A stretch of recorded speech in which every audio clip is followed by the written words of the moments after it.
বাংলার প্রকৃতিতে কত সৌন্দর্য লুকিয়ে আছে বলুন তো। হ্যাঁ, এখানে একবার আসতে পারেন পড়ন্ত বিকেলে, সত্যি ভালো লাগবে। বাংলার প্রকৃতিতে যখন গ্রীষ্মের দাবদাহ শুরু হয়, চারপাশ যখন প্রচণ্ড গরমে ওষ্ঠাগত, ঠিক তখনই নিজের সবটুকু সৌন্দর্য নিয়ে হাজির হয় কৃষ্ণচূড়া।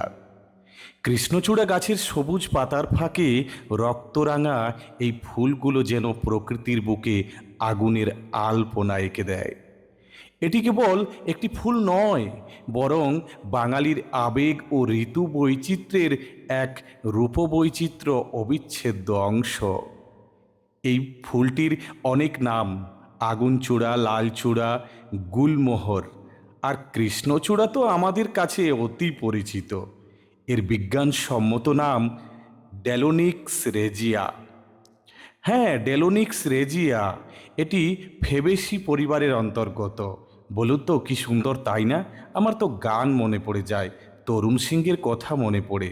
দু চোখে কৃষ্ণচূড়ার আবির ঢেলে না বলে মনের কথা জানিয়ে গেলে, আমি যে সেই কারণে মন হারালাম তোমার মনে। আমি যে সেই কারণে মন হারালাম তোমার মনে। ভালো লেগেছে একটা লাইক আর একটু শেয়ার করুন তো।